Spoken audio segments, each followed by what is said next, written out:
Hello everyone, welcome back to the channel Scholar Stop. So today we are going to continue our chapter which is materials, metals और non metals. ठीक है, तो ये हमारा third part है chapter का.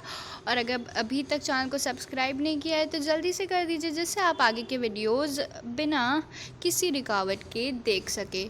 तो चलिए, वीडियो को तो आपने वैसे भी लाइक कर दिया होगा. आगे बढ़ते हैं और देखते हैं कि हमने क्या क्या पढ़ लिया है. तो आज जो हम पढ़ने वाले हैं वो है रिएक्शन विद वाटर. तो हमने पहले पढ़ लिया कि मेटल्स और नॉन मेटल्स का मतलब नेचर कैसा होता है, एसिडिक या फिर बेसिक. रिएक्शन विद ऑक्सीजन के साथ हमने देख लिया है. तो आज हम अभी पढ़ने वाले हैं जो है रिएक्शन विद वाटर. तो चलिए शुरू करते हैं. Let us see how metals and non metals react with water. तो अब हम देखते हैं कि मेटल्स और नॉन मेटल कैसे रिएक्ट करते हैं वाटर के साथ. अब यहाँ पे सोडियम के बारे में दिया हुआ है कि सोडियम जो है, सोडियम मेटल जो है वो बहुत ज़्यादा रिएक्टिव है. ठीक है, it reacts vigorously with oxygen and water. Vigorously का मतलब होता है बहुत जल्दी. ठीक है, वो तुरंत ही झट से रिएक्ट करता है ऑक्सीजन और वाटर के साथ. ठीक है, a lot of heat is generated in the reaction. और जब ये रिएक्शन होता है, जब सोडियम क्या कहते हैं वाटर या फिर ऑक्सीजन के साथ रिएक्ट करता है, तो बहुत ढेर सारी हीट जो है वो जनरेट होती है, उसके सराउंडिंग में हीट आ जाती है. ठीक है, इस रिएक्शन जब ये रिएक्शन होता है तब ऐसा होता है. It is therefore stored in kerosene, और इसीलिए उसको केरोसिन में स्टोर किया जाता है. तो ये एक्टिविटी पढ़ते हैं हम लोग. एक्टिविटी 4.5 इसमें दिया हुआ है कि आपको क्या करना है. आपको लेना है 250 ml का एक बीकर, 250 ml का एक बीकर लेना है, या फिर ग्लास टम्बलर हो वो भी चलेगा. उसके बाद उसको आधा जो है पानी से भर देना है. ठीक है, now carefully cut a small piece of sodium metal. और उसके बाद आपको सोडियम मेटल का छोटा सा पीस चाहिए होगा. फिर क्या करना है, उसको dry it using filter paper and wrap it in a small piece of cotton. ठीक है, तो स्मॉल पीस ऑफ कॉटन. फिर कॉटन से रैप करने के बाद आपको क्या करना है, सबसे पहले जब आप सोडियम को निकालोगे केरोसिन से तो वो गीला होगा, इसीलिए इसमें लिखा हुआ है कि उसको ड्राई करो फिल्टर पेपर को यूज़ करके. और उसके बाद फिर उसको कॉटन में लपेट दो. कॉटन में लपेटने के बाद put the sodium piece wrapped in the cotton into beaker. तो बोल रहे हैं कि सोडियम पीस को जब कॉटन में रैप्ड हो उसको बीकर में डाल दो जिसमें पानी भरा हो. उसके बाद ऑब्जर्व, उसको केयरफुली ऑब्जर्व करना है. When reaction stops touch the beaker. जब रिएक्शन मतलब रुक जाए तो उसके बाद बीकर को आपको टच करके देखना है कि वो उसका क्या टेम्परेचर बढ़ा हुआ आपको मिलेगा. तो जब टेम्परेचर बढ़ जाएगा, आपसे जैसे इसमें क्वेश्चन पूछा गया है कि व्हाट डू यू फील, तो फील में यही होगा कि उसका टेम्परेचर बढ़ा होगा. Has the beaker become hot. हाँ, वो बीकर जब आप छुओगे ना तो वो एकदम गर्म हो चुका होगा. Test the solution with red and blue litmus paper. और ब्लू लिटमस पेपर और रेड लिटमस पेपर से उसको टेस्ट करो, क्योंकि आपको पता है इसी से आपको पता चलेगा कि वो एसिडिक है या फिर बेसिक. ठीक है, तो एसिडिक और बेसिक पता चलेगा. फिर you observe that sodium reacts vigorously with water. तो आपको ये इससे एक्टिविटी से क्या पता चला कि सोडियम जो है वो वाटर से बहुत जल्दी रिएक्ट करता है. Some other metals do not do so. ठीक है, तो जो अदर मेटल्स होते हैं वो ऐसा नहीं करते हैं. जैसे फॉर एग्जांपल दिया हुआ iron reacts with water slowly. तो आयरन तो बहुत धीरे धीरे रिएक्ट करता है. Generally non metals do not react with water though they may be very reactive in air. तो नॉन मेटल्स जो होते हैं वो एयर से तो रिएक्ट कर जाते हैं. ठीक है, लेकिन ऐसा होता है कि वो वाटर से रिएक्ट नहीं करते हैं उतना ज़्यादा. जैसे हम देख लें वुड या फिर प्लास्टिक, कोई भी चीज़ होती है वो वाटर से ज़्यादा रिएक्ट नहीं करती है. For example phosphorus is very reactive non-metal. It catches fire if exposed to air. तो अब इसमें एक एक्सेप्शन दिया हुआ है कि जैसे फॉस्फोरस, सारे नॉन मेटल्स तो ऐसे होते हैं कि रिएक्ट नहीं करते हैं, लेकिन फॉस्फोरस की बात अगर कर लें, फॉर एग्जांपल फॉस्फोरस जो है वो बहुत ज़्यादा रिएक्टिव नॉन मेटल है. तो नॉन मेटल भी है लेकिन रिएक्टिव भी है बहुत ज़्यादा. It catches fire if exposed to air. और अगर एयर से उसको एक्सपोज कर दिया जाता है तो उसको आग लग जाती है तुरंत. We to prevent the contact of phosphorus with atmospheric oxygen it is stored in water. और जब इसलिए क्योंकि वो एयर से रिएक्ट करती है इसलिए उसको वाटर में रखा जाता है. अब हम पढ़ने वाले हैं रिएक्शंस विद एसिड्स. तो अब इसमें बताया जाएगा कि मेटल्स रिएक्ट करते हैं एसिड से या फिर नॉन मेटल्स. ठीक है, let us see how metals and non metals behave with acids. Activity 4.6. Take samples of metals and non-metals listed in table 4.5 in separate test tubes and label them as A, B, C, D and E and F. ठीक है. With the help of dropper, add 5 ml of dilute HCl hydrochloric acid to each test tube one by one. ठीक है. Observe the reactions carefully. If no reaction occur in the cold solution, warm the test tube gently. Bring a burning matchstick near the mouth of each test tube. ठीक है. अब क्या बोला गया इसमें कि आपको ABCDEF ऐसे करके आपको टेस्ट ट्यूब ले लेने हैं और उनको ऐसे मार्क कर देना है और उनमें क्या क्या रखना है. ABCDEF में मैग्नीशियम, एल्युमिनियम, आयरन, कॉपर और क्या कहते हैं चारकोल और सल्फ़र, ये सारी चीज़ें रख लेनी है. और उसके बाद 5 ml डाइल्यूट HCl डालना है. हाइड्रोक्लोरिक एसिड होता है, उसको डालना है. ठीक है. तो हर टेस्ट ट्यूब में और ऑब्जर्व द रिएक्शन और उसके बाद उसके रिएक्शन को देखना है.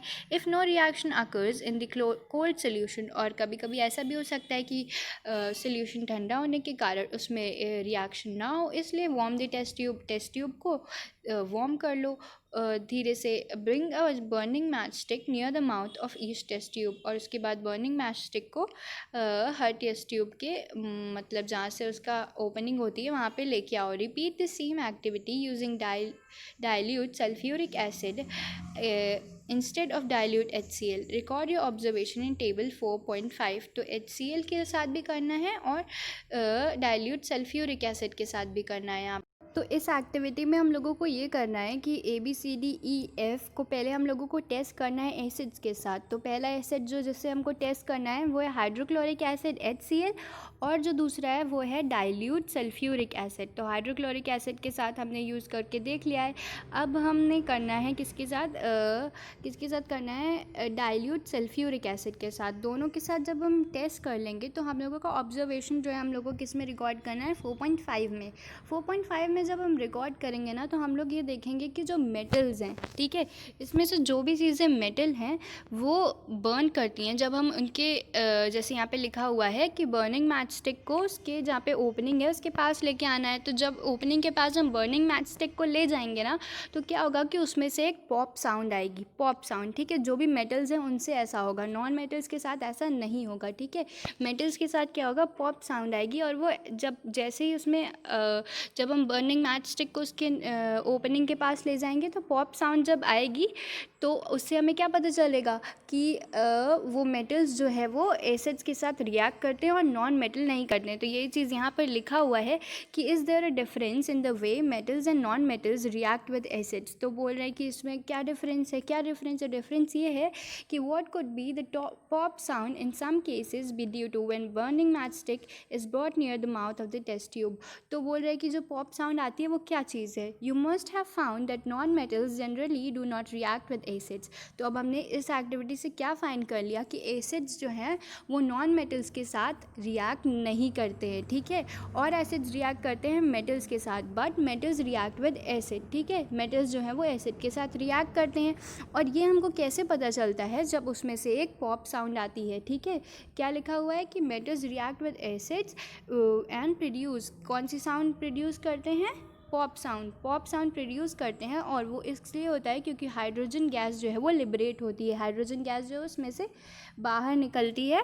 तो जैसे ही वो मैच स्टिक उसके सामने आती है तो वो उसमें एक पॉप साउंड आती है. ठीक है. ये हमें पता चल गया है कि जो एसिड्स होते हैं, जो मेटल्स होते हैं वो एसिड के साथ रिएक्ट करते हैं और नॉन मेटल्स नहीं रिएक्ट करते हैं. अब हम पढ़ने वाले हैं रिएक्शन विद बेसिस.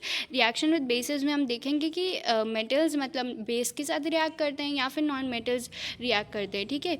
तो अब हम पढ़ने वाले prepare a fresh solution of sodium hydroxide in a test tube by dissolving 3 or 4 pellets of 5 ml water. तो अब क्या दिया हुआ है कि आप लोगों को सोडियम हाइड्रोक्साइड लेना है 3 to 4 pellets में और उसमें 5 ml वाटर डालना है.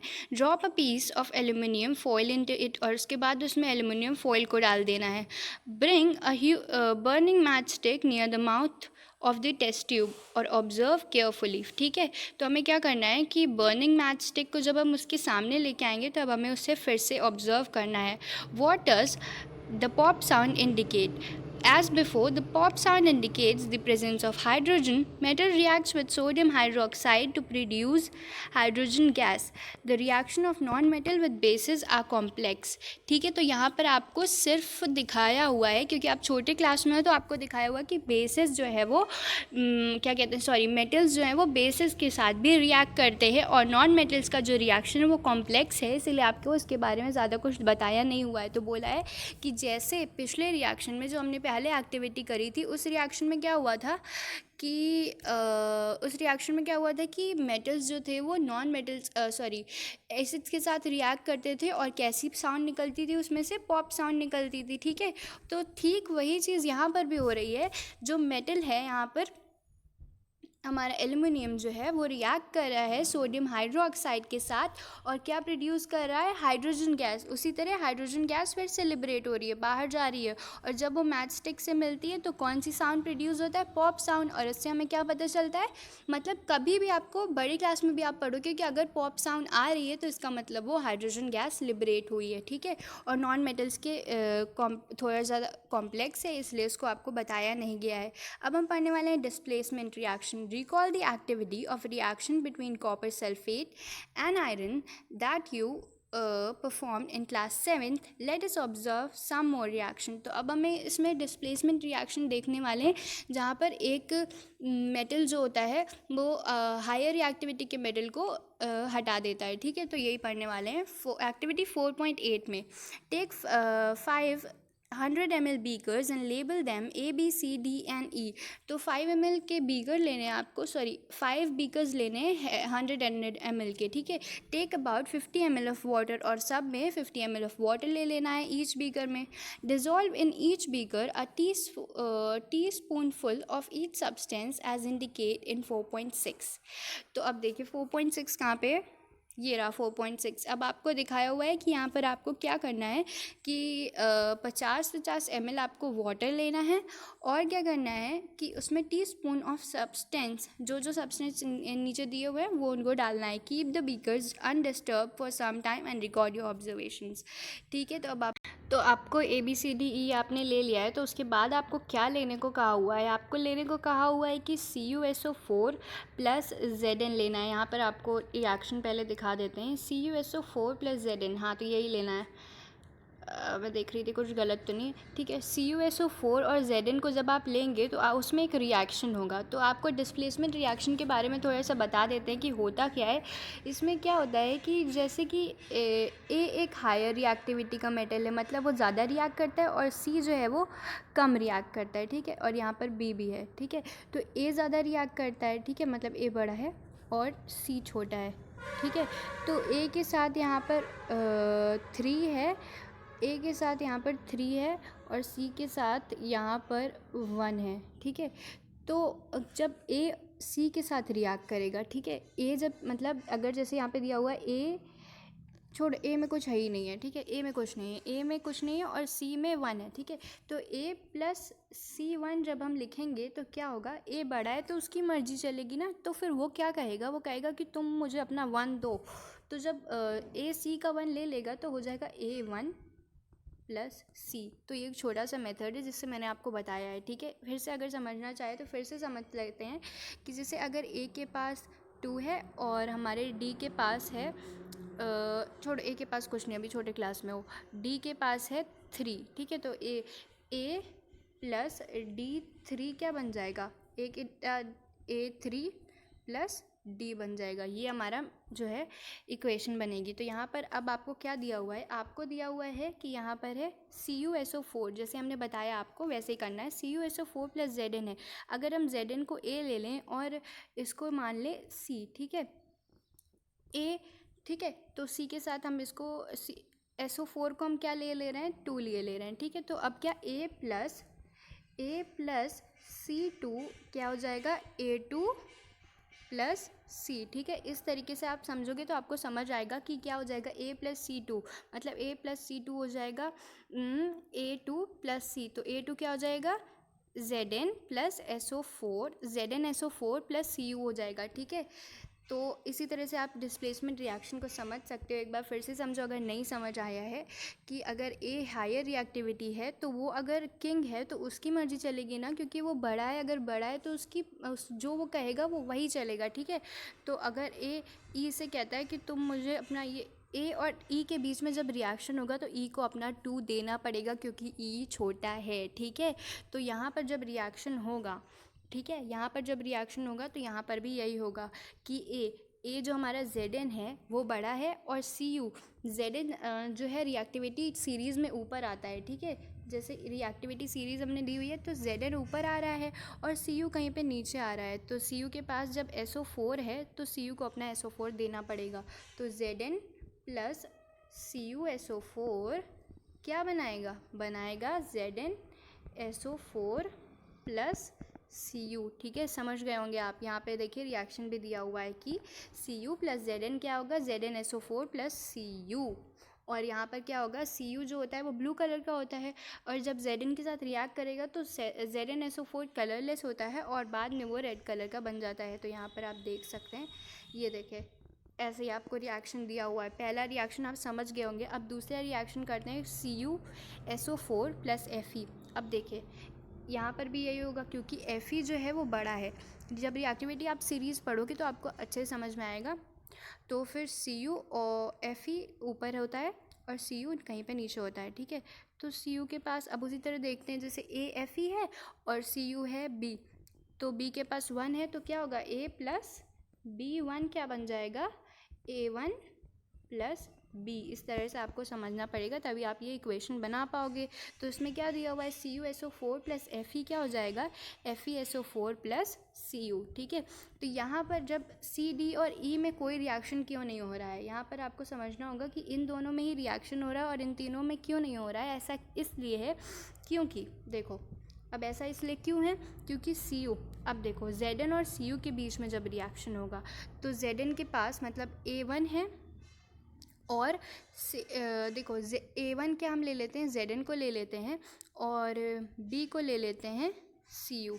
तो अब Cu तो छोटा है ना, तुम लोग को पता है A बड़ा होता है और B छोटा है, ठीक है। हमने ऐसा लिया हुआ है, A बड़ा है और B छोटा है। तो Zn के पास तो Zn SO4 है और Cu क्या है, Cu अकेला है। लेकिन आपको ये भी पता है कि रिएक्टिविटी सीरीज़ में Zn ऊपर होता है, जैसा हमने यहाँ पे देख लिया। Zn जो है वो SO4 को खुद में ले लेता है, लेकिन अब की बार क्या है कि Zn के पास पहले से SO4 है। जब उसके पास पहले से SO4 है तो अब उसको कुछ चाहिए ही नहीं, क्योंकि Cu के पास तो कुछ है ही नहीं, और Cu उससे इसलिए कि नहीं ले सकता है क्योंकि वो रिएक्टिविटी सीरीज़ में छोटा है, ठीक है। तो इसमें क्या होगा, इसमें कोई रिएक्शन होगा ही नहीं, क्योंकि Cu का जो है वो बहुत छोटा है और वो उससे SO4 ले भी नहीं सकता, इसलिए कोई रिएक्शन नहीं होगा। ठीक इसी तरह यहाँ पर भी होगा कि Fe जो है, Fe के पास पहले से SO4 है और Cu Fe से छोटा है, इसलिए यहाँ पर भी कोई रिएक्शन नहीं होगा। ZnSO4 भी Zn जो है वो Fe से बड़ा है, ठीक है, और Cu क्या कहते हैं फिर Fe इससे SO4 ले नहीं सकता है, इसलिए कोई रिएक्शन नहीं होगा। तो रिएक्शन इन दोनों में ही होगा, क्योंकि CuSO4 जो हमारा जिंक है वो कॉपर से बड़ा है, Fe जो है वो कॉपर से बड़ा है, ठीक है। और Fe यहाँ पर जब अगर हम इसको ध्यान से देखें तो हमको ये पता चलेगा कि Zn जो है वो Cu से बड़ा है, Fe जो है वो Cu से बड़ा है। तो अब ये Cu जो है वो सबसे छोटा है, Zn, ठीक है, और Zn जो है वो Fe Zn से भी नहीं ले सकता। यहाँ पर भी कोई रिएक्शन नहीं हो रहा है, इसका मतलब Fe Zn से छोटा है। तो हमको क्या पता चला कि Zn सबसे बड़ा रिएक्टिविटी सीरीज़ में, उसके बाद Fe, फिर उसके बाद Cu, ठीक है। आगे बढ़ते हैं, और ये देखिए वही चीज़ आपको बताया हुआ है, और आप बी वाले की अपने आप लिख सकते हो, मैंने इतने अच्छे से आपको समझा दिया है। I have understood the reaction taking place in beaker A and B, but I am still confused why there is no change in beaker C, D और ई। पहेली तो अभी कन्फ्यूज है, लेकिन आप लोग को समझ आ गया होगा कि क्या हुआ है, क्योंकि रिएक्टिविटी सीरीज़ में जो चीज़ ऊपर होती है वही रिप्लेस कर सकती है, नीचे वाला रिप्लेस नहीं कर सकता है। There could have been displacement by zinc copper in beaker C and by iron in beaker E. Similarly, iron could be displaced by copper in D. इसमें कोई चेंज नहीं हो रहा है, आपको पता है क्यों नहीं हो रहा है, क्योंकि डिस्प्लेसमेंट रिएक्शन छोटे रिएक्टिविटी मेटल से नहीं हो सकता है, रिएक्टिविटी सीरीज में जो ऊपर होगा उसी से होगा, ठीक है। Zn, since we do not see any change in the beaker C, we can infer that copper is not able to replace zinc from zinc sulfate, but why? Zinc can replace copper in beaker A, why cannot copper replace zinc in beaker C? तो यहाँ पर देखिए, जैसे मैंने आपको सब कुछ समझा दिया है, बस आपको एक बार पढ़ना है ध्यान से। तो ये बोल रहा है कि कॉपर, देखो Zn यहाँ पर कॉपर को रिप्लेस कर दे रहा है, लेकिन ऐसा क्यों हो रहा है कि कॉपर क्यों नहीं Zn को रिप्लेस कर रहा है, ये बोल रही है पहेली। तो पहेली को समझना होगा कि A1 जैसे हमारा Zn है, Zn तो हमारा बड़ा है, तो Zn CuSO4 का SO4 ले लेगा, लेकिन Cu छोटा है यहाँ पर उसके पास कुछ नहीं है, Zn के पास तो पहले से SO4 है, वो नहीं ले सकता है क्योंकि वो छोटा है। ठीक है, तो ये सब तो हम समझ चुके हैं, बस पहेली को अभी तक समझ नहीं आया है। आगे बढ़ते हैं। It follows definite rules based on fact and the rule here is the zinc is more reactive than copper and iron। तो अब देखा, मैंने आपको बताया था कि जिंक जो है वो रिएक्टिविटी सीरीज़ में ऊपर है और आयरन उसके नीचे और कॉपर सबसे नीचे है। ठीक है, and but a less reactive one can not replace a more reactive one. तो जो कॉपर जो है कभी जिंक को नहीं रिप्लेस कर सकता है, आयरन भी नहीं कर सकता है, लेकिन जिंक कॉपर को कर सकता है और Fe को कर सकता है। Fe जो है वो कॉपर को कर सकता है, लेकिन Fe जिंक को नहीं कर सकता है। ठीक है, ये सब आपको समझना होगा। Now you can understand why there are no displacement reaction in the beaker D and E also. ठीक है, अब आपको समझ आ गया होगा। Can you guess the sequence of metals from more reactive to less reactive among zinc, iron and copper? तो हमने तो पहले ही गेस कर लिया है। ठीक है, अगर अभी तक आपको नहीं समझ आया, फिर से एक बार समझ लेते हैं कि वो बोल रहा है कि क्या आप अभी भी बता सकते हो कि ऑर्डर क्या होगा रिएक्टिविटी सीरीज़ का? तो ऑर्डर काफ़ी ज़्यादा सिंपल है कि इसमें एक पैटर्न हम देख सकते हैं और अच्छे से समझ सकते हैं कि जिंक को जो है क्या कहते हैं, जिंक जो है वो सबसे ज़्यादा रिएक्टिव है क्योंकि CuSO4 के SO4 को उसने ले लिया। यहाँ पर Fe क्या है, कॉपर को कर सकता है और जिंक जो है वो भी कॉपर को कर सकता है। तो उसका मतलब हमको क्या पता चला, कॉपर सबसे नीचे है। उसके बाद कॉपर जो है वो जिंक को नहीं कर सकता है, उसके मतलब जिंक कॉपर से ऊपर है। कॉपर जो है वो Fe को नहीं कर सकता, इसका मतलब कॉपर से ऊपर Fe है। और जब यहाँ पर जिंक और Fe का हुआ, मतलब जिंक और आयरन का हुआ, तब फिर आयरन भी जिंक को नहीं कर पाया। इसलिए हमारी जो रिएक्टिविटी सीरीज़ बनी वो क्या बनी, जिंक, उसके नीचे आयरन, उसके नीचे कॉपर। ठीक है, ईजी है। तो चैनल को सब्सक्राइब करिए, वीडियो को लाइक करिए और यहीं पे आप ख़त्म करते हैं।